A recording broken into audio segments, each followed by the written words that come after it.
Well, hello everybody, and happy Tuesday afternoon to you, the 24th of March, 2020. Gonna do an interesting little sojourn. As you all undoubtedly know by now, I sure enjoy studying history, particularly financial history and corporate history, market history, and things like that.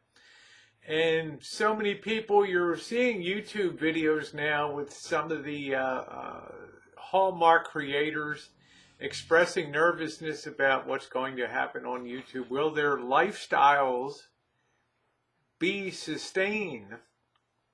And one girl was out there wondering if she would have to give up her expensive vacations and one of her two luxury cars that had been purchased from her YouTube earnings. Besides the fact this is very distasteful in the face of people that are losing their jobs at a frightening rate and worried about putting food on the table. It also points out the worry that probably across the board, those people who have chosen to throw their lot in with YouTube, wondering what's going to become of them in the days ahead. Well, it's interesting. History tells us what happens in here, and compared to, we're going to be talking about the Great Recession of 2008. It's the comparable time that we can now look back on. And let me tell you, in my opinion, 2020, the crash of 2020, is exponentially more devastating, and it will be in terms of its economic impact in 2000, 2008, 2005, 2008. That will, in time, I feel, probably look like a Sunday school picnic. Time will tell. I could certainly be wrong. Have been before. Own it. Admit it. But getting away from the distastefulness, the self-serving nature of some people on YouTube when it comes to earnings and the entitlement, it's interesting to reflect the Google report on 2008 when they talked about their revenues and things. And I'll read this. In October of 2008, we all know the real estate crisis was going on.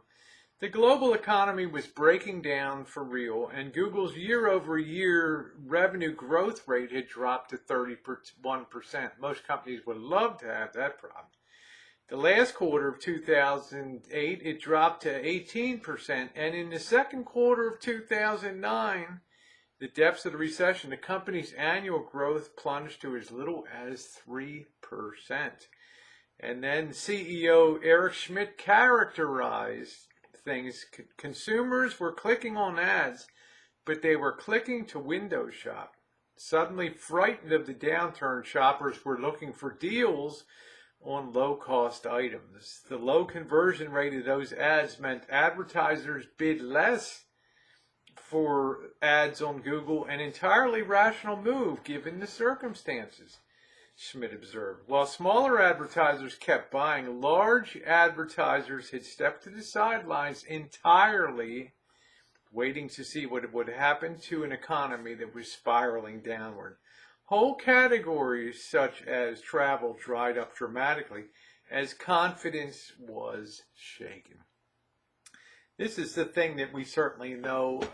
There will be some people out there that will want to whistle past the graveyard and say, well, more people are watching YouTube. Of course they are. But that does not mean that throwing advertising money into a growing market of viewership will result in people going out and purchasing cars and trucks and cruises and great dining experiences and travels and adventures and all kinds of consumer goods. We understand it. We get an idea that the latest tech item, the latest phones, the latest Apple phones, the latest Samsung phone. We understand that. But for this person, and then another person had written me and said, do you think that things will drop? And I said, it's probably a good bet that they will. And this person said, well, you know, I derive most of my earnings and support from my YouTube channel. What do you think I should do? I don't know what to answer people in that particular circumstance. I guess I could say, well, I worked all the years, and now whatever pin money I get from YouTube and the grateful help of subscribers is appreciated.